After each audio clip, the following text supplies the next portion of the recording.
Ramachandra doctor Bhimrao Ambedkar ji पर कृतज्ञता का भाव व्यक्त करते हुए तदुपरांत श्रद्धावान उपासक बच्चों सभी के प्रति मंगल मैत्री की भावना प्रकट करते हुए आज वर्षा मास के पावन पुण्य अवसर पर भगवान बुद्ध द्वारा उपदेशित त्रिपुटिक में से तो कुंतक निकाय पांचवा निकाय सुत्तपिटक का पांचवा निकाय कुंतक निकाय का दूसरा ग्रंथ धम्मपद, उसका वाचन चल रहा है। धम्मपद में जो दूसरा वर्ग है अप्रमाद वर्ग की देशना हो रही है।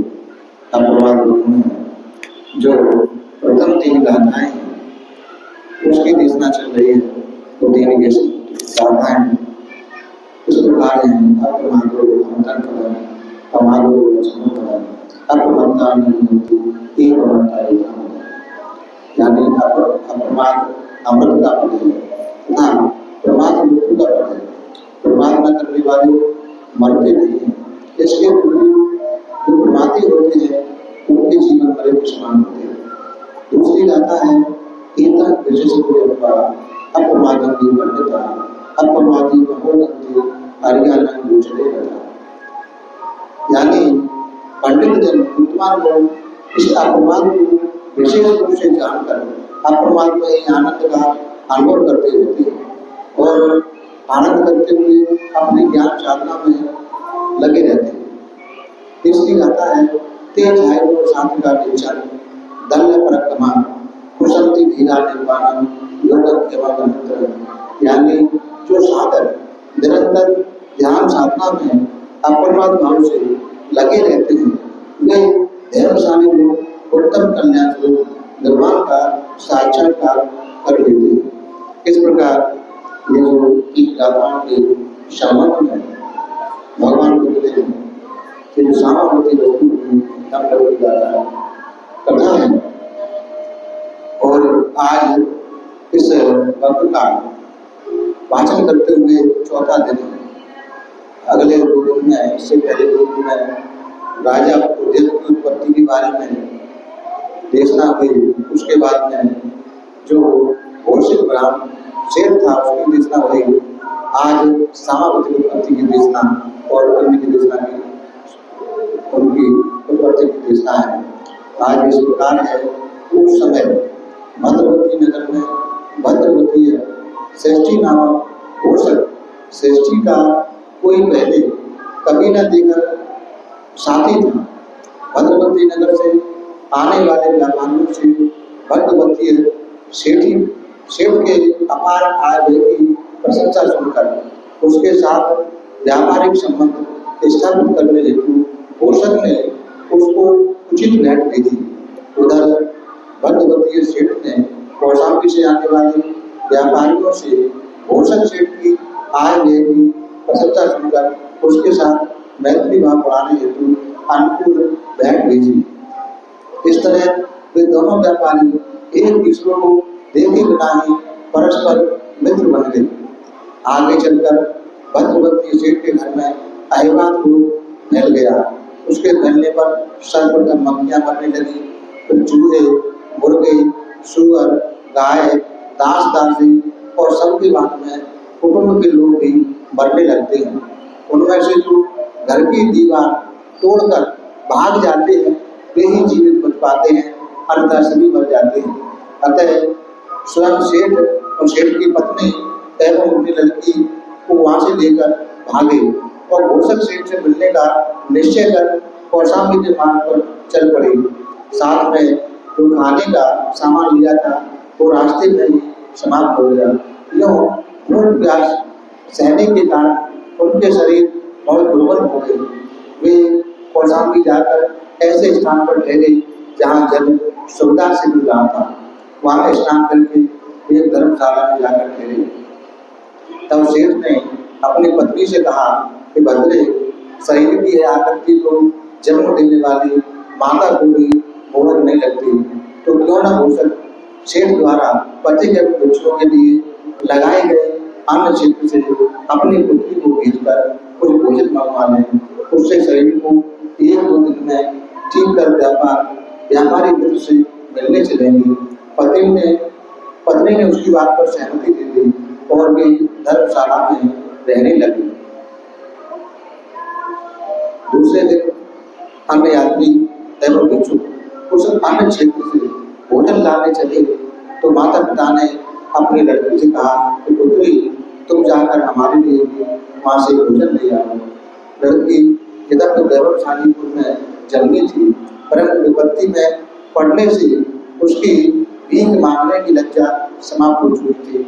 अतः वह अन्य भिक्षुकों के साथ अन्य क्षेत्र पर पहुंची। वहां उससे पूछा, तुम्हें कितने आदमियों को भाग चाहिए? उसने कहा 3। उसे 3 लोगों का खाने के लिए भोजन मिल गया। उसके बाद में भोजन लाए जाने पर वे तीनों एक साथ भोजन करने बैठे। तब माता एवं पुत्री ने शेर से कहा कि स्वामी, विपत्ति बड़ी घरों पर भी आ जाती है। विपत्ति ऐसी है कि बड़े बड़े घरों पर भी आ जाती है। आप हमारी चिंता छोड़कर भोजन करें। इस तरह उसकी नाना प्रकार से याचना करते हुए उसको उन दोनों ने अपने भोजन का हिस्सा भी बहुत सारा खिला दिया, अधिक भोजन करा दिया।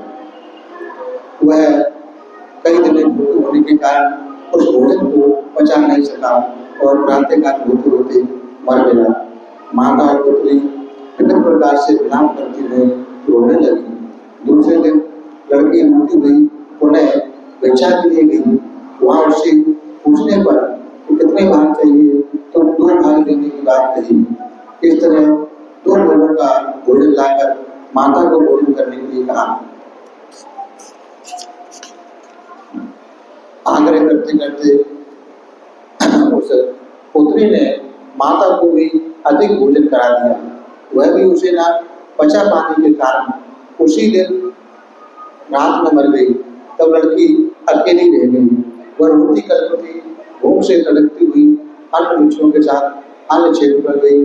वहां उससे पूछने पर उसने कहा कि 1 भाग लेने की बात कही। तब मित्र कौटुंबिक उस लड़की को 3 दिन से भिक्षा देते हुए देखकर पहचान गया था। यह सुनकर उसने उस लड़की को धमकाया और कहा, दूर हट, चली जा यहाँ से, झूठी कहेगी। आज मैंने तेरी पेट की मात्रा जान ली। यह सुनकर वह कुलीन लड़की बहुत लज्जित हुई। उससे वह बात ऐसे लगी मानो किसी ने उसकी छाती में छुरी भोंक दी हो। किसी ने व्रण पर घाव पर नमक छिड़क दिया हो। वह बोली, स्वामी क्या कह रही है? अरे तू परसों 3 भाग लेके गई थी, कल 2 और आज 1 मांग रही है। तो मैं तुझे असत्य बात देना कहूँ तो क्या कहूँ कि स्वामी मैं अपने लिए ही भाग नहीं ले गई थी। मेरी बात पर विश्वास कीजिए, तो किसके लिए लेके गई थी? स्वामी परसों हमारे घर में 3 आदमी थे, अतः 3 भाग लेके गई थी। कल 2 रह गई, अतः 2 भाग लेके गई थी। आज मैं अकेली रह गई, अतः मैं अपने लिए 1 भाग मांग रही हूँ कि यह किस कारण से? यह पूछकर मित्र ने उसके साथ पीछे बीती हुई सारी घटनाओं को उससे विस्तारपूर्वक सुनकर दुख से निकले आंसुओं को रोकने में समर्था होकर बहुत दुखी होकर बोला, पुत्री क्षमा करो, इतना होने पर तुम चिंता न करो। तू भद्रवती सेठ की लड़की है, आज से तू मेरी लड़की है, आज से तू मेरी लड़की के समान है। ऐसा कहकर उसके मस्तिष्क छूकर उसे अपने घर में लाकर बड़ी लड़की का पद देकर उसका सम्मान रखा, उसे बड़ी लड़की बना दिया। एक दिन उस लड़की ने दान दिए जाने के बाद समय बहुत शोर सुनकर पूछा, तात इन लोगों को चुप कराकर दान क्यों नहीं दिया जाता? यह सत्य नहीं है, यह आसान नहीं है। वो कहती है कि आसान है देव, कैसे? कि जिस घर से दान दिया जा रहा है उस घर के प्रवेश एवं निकलने के द्वार को मैं 2 द्वार बनवा दूँ। 2 द्वार बनवाकर भिक्षुओं से कहिए कि भिक्षा लेकर एक द्वार से आए तब भिक्षा लेकर दूसरे द्वार से जाएं। इस तरह शोर का कोई अवसर न होगा, यह सुनकर कि हाँ बच्ची, यह उपाय तो ठीक है, कहकर उसने वैसी व्यवस्था कर दी। तब से दान क्षेत्र में शोर होना बंद हो गया। पहले उस लड़की को केवल श्यामा कहकर बुलाते थे, अब उसके नाम से पति लगाकर श्यामावती कहकर बुलाया जाने लगा। परंतु घोषक सेठ के शोर को सुनकर प्रसन्न होता था कि मेरे द्वार पर ऐसा दान दिया जा रहा है, ऐसा दान दिया जा रहा है। ऐसा शोर सुनता था, उसे मन में प्रसन्नता होती थी। इधर 2-3 दिन से उसने जब वह शोर न सुना तो अपने मित्र कोटक से पूछा, क्या पथिकों एवं भिक्षुओं को दान दिया जाता है? कि हाँ स्वामी, दिया जाता है। फिर 2-3 दिन से उनका शोर क्यों नहीं सुनाई देता? तो कहते हैं कि लोग पूरा शोर किए बिना ही भिक्षा ले सके, मैंने ऐसी व्यवस्था कर दी है। तो कहता है कि ये व्यवस्था पहले तुमने क्यों नहीं की थी? तो कहता स्वामी, मैं जानता नहीं था। अब कैसे जान ले कि स्वामी यह उपाय मेरी लड़की ने मुझे बताया? अरे मैं तो जानता ही नहीं था कि तुम्हें कोई पुत्री भी है। तब कहता है मित्र कौटुंबिक ने रोग उत्पत्ति से लेकर प्रारंभ तक भद्रवती सेठ की संपूर्ण कथा सुनाई और उसको, उसकी लड़की को मैंने अपनी घर की अपनी पुत्री मान रखा है। तब घोषक सेठ ने उससे कहा, अरे जब ऐसी बात थी तो तुमने मुझको क्यों नहीं बताया? भद्रवती सेठ तो मेरा मित्र व्यापारी था, अतः वह समझो तो उसकी लड़की मेरी ही लड़की है। यो उसे समझा कर लड़की को बुलाकर पूछा, बेटी क्या तुम भद्रवती सेठ की बेटी हो? हाँ था। तो तुम चिंता ना करो, आज से तुम मेरी पुत्री हो। ऐसा कहते हुए उसके मस्तक को चूम कर उसे अपने सेवा के लिए 500 दासियां कर उसे अपने बड़े मानने लगा। तब घोषक सेठ ने उसे अपनी पुत्री स्वीकार किया, उसकी सेवा में 500 दासियां लगा दी। एक दिन उस नगर में कोई महान पर्व मनाया जा रहा था। उस पर्व के अवसर पर साधन घर से बाहर न निकलने वाली उच्च कुलों की लड़कियां भी अपने परिवार के साथ पैदल ही नदी में स्नान करने जाती हैं। अतः उस दिन वह श्यामावती भी 500 दासियों के साथ राजा के घाट पर नहाने पहुंची। अपने सिंह पंजर में बैठी राजा उदयन ने जब उन स्त्रियों को देखा तो पूछा, क्या ये नर्तकियां कौन है? कि महाराज, ये किसी नाटक मंडली की नर्तकियां नहीं है, तो किसकी लड़कियां हैं? कि घोषक सेठ श्यामावती की नाम की पुत्री है। राजा ने श्यामावती को ज्यों ही प्रथम दृष्टि देखा तो उसके प्रति उसके हृदय में स्नेह हो गया। उसने घोषक सेठ को आदेश भेजा कि तुम अपनी पुत्री को मेरे यहाँ भेज दो। तो वो कहता है कि महाराज, मैं नहीं भेजूंगा। नहीं, ऐसा ना करो, तुम्हें उसको यहाँ भेजना ही होगा। तब भी मना करता है, नहीं महाराज, हम गृहस्थ जन अपनी लड़कियों को अपने घर से निकाल कर किसी को इस वजह से नहीं सौंप देते, कोई हमें पीटेगा या अपमानित करेगा। राजा ने नाराज होकर उसके घर को मुद्रित करा दिया, बंद करा दिया और सेठ और पत्नी को हाथ पकड़कर घर से बाहर निकाल दिया। श्यामावती घाट से स्नान करके लौटी तो वह भी घर में प्रवेश न कर पाई। उसने पिता से पूछा, क्या बात है पिताजी? कि पुत्री, राजा ने मुझसे तुमको मांगा था, मैंने कह दिया नहीं देंगे। ऐसा कहने पर हमारा घर बंद कर दिया, मुद्रित करवा दिया, हम लोगों को घर से बाहर निकलवा दिया। आप यह तो गलत हो गया, आपको नहीं देंगे यह न कहकर यह कहना चाहिए था कि आप सब परिवार सहित आए और सम्मान सहित तरीके से पुत्री को ले जाएं। ऐसा कहते मना नहीं करते। पिता ने फिर वैसा ही संदेश राजा को भेजा कि मेरी पुत्री चाहिए तो आप पूरे परिवार के साथ सम्मान के साथ आए और सम्मान के साथ पुत्री को लेके जाए। तब राजा ने भी वह बात स्वीकार कर ली और परिवार के साथ सम्मान सहित एवं प्रेम पूर्वक आया और श्यामावती को शादी करके अपने पटवानी अग्रवर्षी बढ़ाया। इस प्रकार श्यामावती जो भद्रवती की पुत्री थी वो राजा उदयन की पहली पत्नी बनी। अब दूसरी उत्पत्ति है पाशुदत्ता की। राजा उदयन की एक रानी और भी थी जिसका नाम था वासुदत्ता, जो कि राजा चंद्रप्रद्योत की पुत्री थी। वह चंद्रप्रद्योत उज्जैनी का राजा था। वह एक दिन उद्यान से आता हुआ अपनी संपत्ति का अवलोकन कर रहा था। उसे देखकर वह गर्वित होकर अधिकारियों से कहने लगा कि है कोई ऐसा कोई राजा जिसके पास इतनी संपत्ति हो।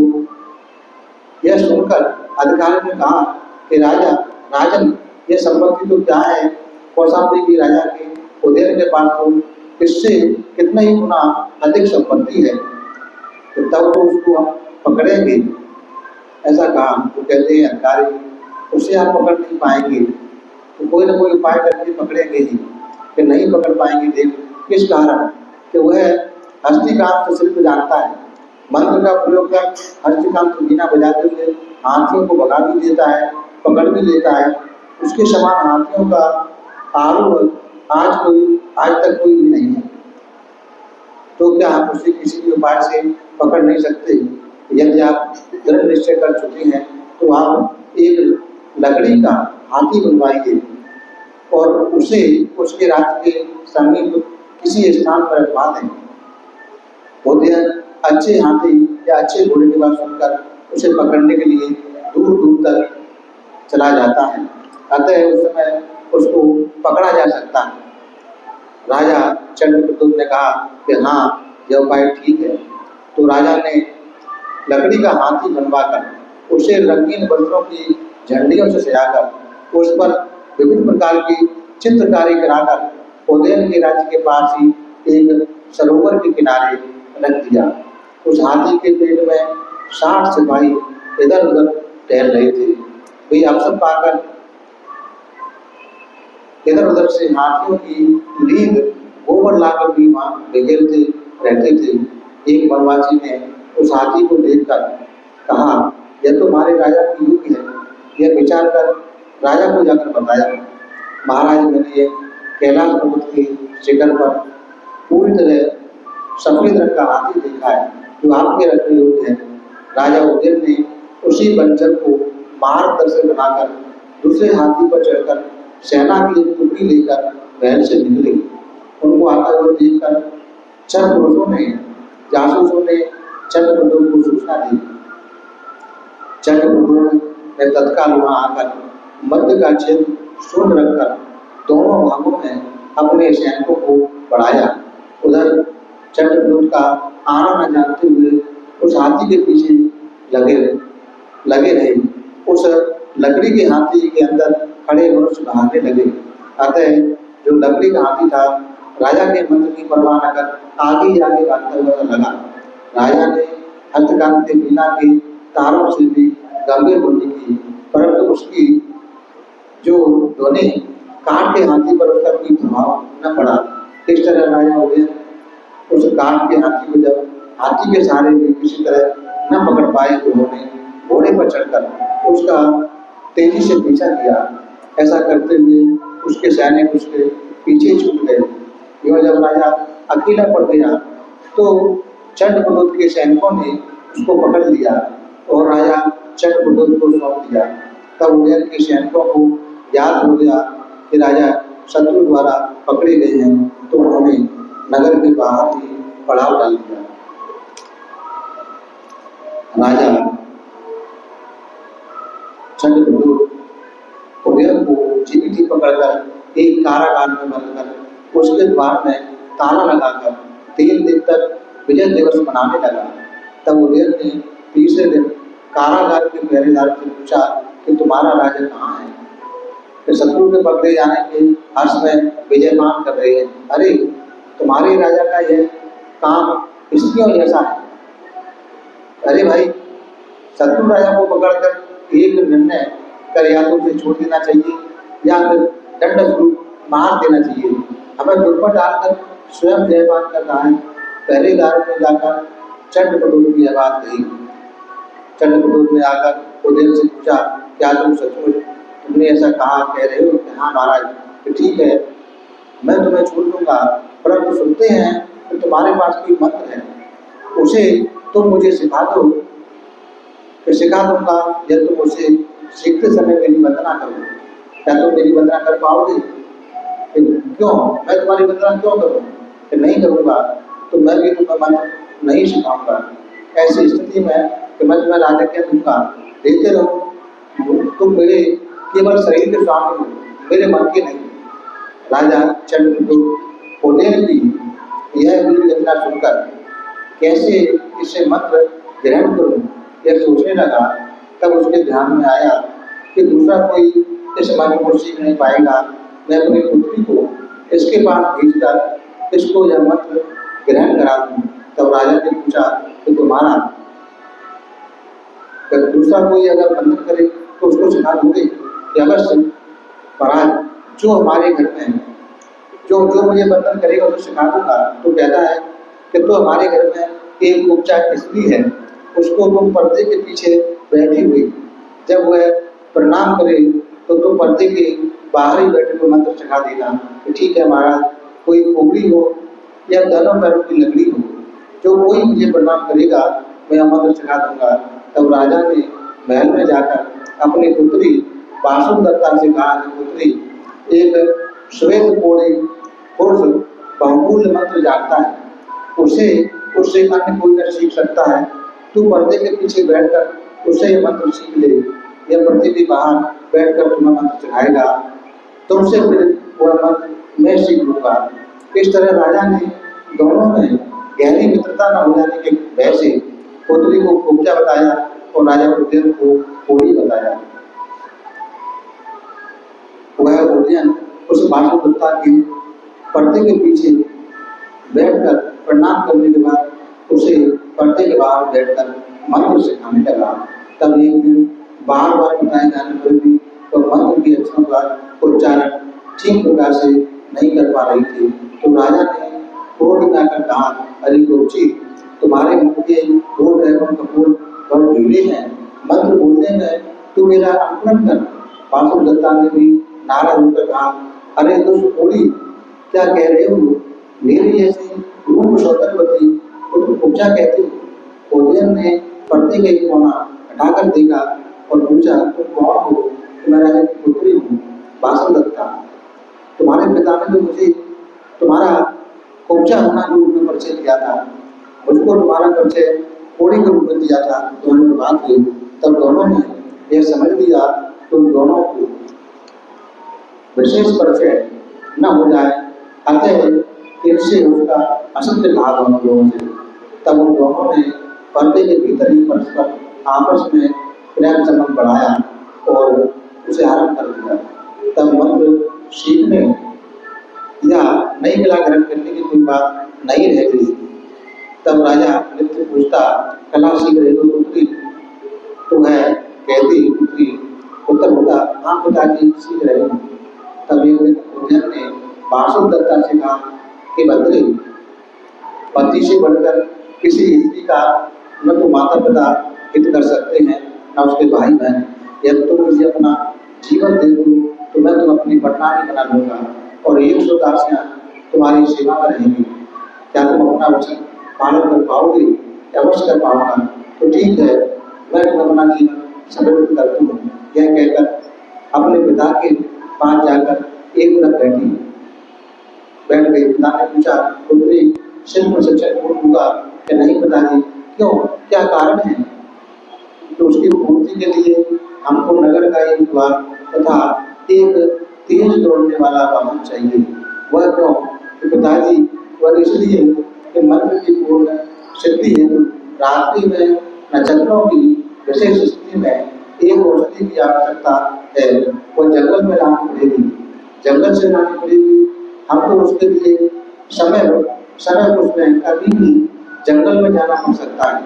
अतः हमको नगर का एक द्वार खुला एवं एक तेज दौड़ने वाला वाहन चाहिए। राजा ने कहा कि ठीक है, कहकर उसकी स्वीकृति दे दी। तब उन्होंने सुविधा को देखते हुए सर्वप्रथम नगर का एक द्वार अपने अधीन कर लिया। राजा के पास पांच शेरगान वाहन थे। भद्रवती हथनी तो एक दिन में 50 योजन चल सकती थी। काक नाम का दास तो एक दिन में 60 योजन चल सकता था और चित्रकट्टी एवं पुंजकेशी नामक घोड़े जो एक दिन में 100 किलोमीटर चल सकते थे तथा नालागिरी नामक हाथी जो एक दिन में 20 किलोमीटर चल सकता था। यह चंद्रगुप्त राजा बुद्ध से पूर्व किसी अन्य जन्म में एक शक्तिशाली भूस्वामी का सेवक था। पूर्व जन्म की कथा हम बताते हैं। पहले जो चंद्रगुप्त है ये पहले अवतार से पहले किसी जन्म में एक शक्तिशाली भूस्वामी का सेवक था। एक दिन की बात है कि जब वो भूस्वामी नगर के बाहर जाकर पेशाब करके लौट रहा था, उसे एक बुद्धिपुत्र नगर में बेचारा हेतु प्रवेश होकर सभी नगरवासियों को मार के संपूर्ण के कारण बेचा का एक गिलास में न मिलने पर धोए हुए पात्र के साथ नगर में अपना निकलते दिखाई पड़े। उस समय मार ने पृथ्वीपुत्र के पास एक अपरिचित की तरह आकर कहा, क्या बनते बेचा में कुछ नहीं मिला? तो मुझे कुछ नहीं मिला तो तुम्हें इससे क्या है? तो आप पूरे नगर में प्रवेश करें। इस बार अनुकूल बेचा मिलेगी। मैं अब पूरे नगर में नहीं जाऊंगा। मार ये सोच रहा था कि प्रत्येक पुत्र बेचा के लिए पूरे नगर में जाएंगे तो वह नागरिकों में प्रवेश होकर उन्हें बेचा देगा, तालियां बजाकर उनका मजाक उड़वाएगा। प्रत्येक पुत्र के चले जाने पर मार वहां से चला गया। तो स्वामी ने धोए हुए रिक्त पात्र के साथ प्रत्येक पुत्र को आते हुए देखकर प्रणाम किया। बनते बेचा में कुछ मिला? जब पूछा, बोले आयुष्मान नगर में बेचा के लिए घूम तो आया। यह सुनकर गुरु स्वामी ने सोचा, आज मेरे प्रश्न का उत्तर न देकर कुछ अन्य ही बात कर रहे हैं। ज्ञान होता है उन्हें बेचा में कुछ नहीं मिला है। फिर उसने एक उनका पात्र देखा जो खाली था। उसके घर में भोजन बच चुका है या नहीं, इस विषय में सुनिश्चित न होने के कारण वह प्रत्येक पुत्र के हाथ से पात्र तो नहीं ले सका, परंतु वह बोला, बनते कुछ देर के लिए आप नहीं ठहरिए। वह कहकर भागते हुए अपने घर गया। वहाँ भोजन बन जाने की बात सुनकर अपने सेवक से बोला, तुमसे बढ़कर तेज जाने वाला मेरे घर में कोई नहीं है, अगर तुम तेजी से भद्रता के पास जाओ और बनते आप अपना पात्र लीजिए कहकर उनका पात्र लेकर पुनः आओ। वह सेवक एक बार कहते ही उड़कर बहुत तेजी से बनते जी के पास जाकर पात्र ले आया। वो स्वामी ने पात्र में खाने का सामान भरकर उसे दे दिया। उसे बहुत तेजी से ले दिया और वह बहुत तेजी से उन्हें ले आया। इसी पुण्य प्रताप से इस पुण्य के ऐसे न तुम्हें भी तुम्हारा भाग दूंगा, ऐसा उसने कहा। वह सेवक भी पात्र लेकर शीघ्रता से तेजी से जाकर प्रत्येक पुत्र को हाथ देकर अपने शरीर के 5 स्थानों से उनको प्रणाम करता हुआ बोला कि बनते भोजन का समय अति समीप है। ये सोचकर मैं तेजी से आया और पात्र लेकर तेजी से जाकर पात्र बेचा लेकर आया हूँ। बनते मेरी है शीघ्रता के पुण्य प्रभाव से मुझे अगले जन्म में 50, 60, 100 एवं 120 मीटर प्रतिदिन चलने वाले 5 वाहन चाहिए। 5 वाहन प्राप्त हों। आते जाते हुए मेरा शरीर धूप में तप गया। इस पुण्य प्रभाव से मेरी आज्ञा सूर्य तेज के समान प्रभावी रही। इस भिक्षा दान से मेरे स्वामी ने मुझको भी एक भाग दान दिया है। उसका प्रभाव तो स्पष्ट है कि मैं आपके वर्तमान में प्रत्यक्ष दर्शन कर पा रहा हूँ। प्रत्येक गुरु ने कहा, ऐसा ही हो। तुम्हारा मन चाह पर जो कुछ भी हो सब तुम्हें मिले, सफल हो। तुम्हारी ऐसा संकल्प इसी तरह पूर्ण हो जैसे चंद्रमा के दिन पूर्ण होता है। तुम्हारा जो याचना है, जो कुछ भी हो सब सफल हो। तुम्हारे सभी संकल्प उसी तरह पूर्ण हो जैसे सर्वाभीष्ट प्रदाता मंगल हुआ करता है। यह कहकर विचार का अनुमोदन किया।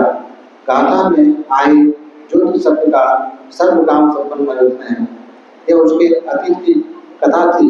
वह उपट ठाक आज का गोचर है। इसके उस अतीत कर्म के प्रभाव से आज उसके पास एक विशिष्ट 5 वाहन है। तो इस प्रकार जो कहानी है यहाँ उसकी उत्पत्ति की, वासुदत्ता की उत्पत्ति की वो समाप्त होती है। आगे कल और बाकी होगी जो जन्म प्रकट की घटना समाप्त हुई और इससे आगे बढ़ेंगे, उसका वाचन चलेगा। आज आप लोगों ने 14 शील ग्रहण किए, ध्यान किया, पूजा करना की, शुद्ध श्रवण किया, बहुत सारे पुण्य संचय किए। इस प्रकार और सामने भी पूजा करना की, शील ग्रहण किए, धर्म श्रवण किया, बहुत सारे पुण्य संचय किए। जो भी नंबर के क्रम में पुण्य कर्म करते हुए पुण्य संचय किए हैं, ये सारे पुण्य हम सबसे पहले सभी देवताओं का वंदन करते हैं। इस पुण्य के प्रभाव से सभी देवताओं का श्रद्धा, शील, शुद्ध त्याग प्रज्ञा आगे बढ़ जाए। सभी देवता हम सबको धार्मिक सुरक्षा प्रदान करें। सभी देवताओं को उत्तम चार साक्षात्कार करने का पुण्य मिल जाए। उसके बाद सारे पुण्य हम लोग अपने आचार्य उपाध्याय, वरिष्ठ भक्तिगणों और सभी भक्तिगणों को अनुमोदन करते हैं। इस पुण्य के प्रभाव से तो सभी लोग सुखी हों, सभी का कल्याण चले और सभी लोगों को उत्तम चार साक्षात्कार करने का पुण्य मिल जाए। उसके बाद ये सारे पुण्य हम लोग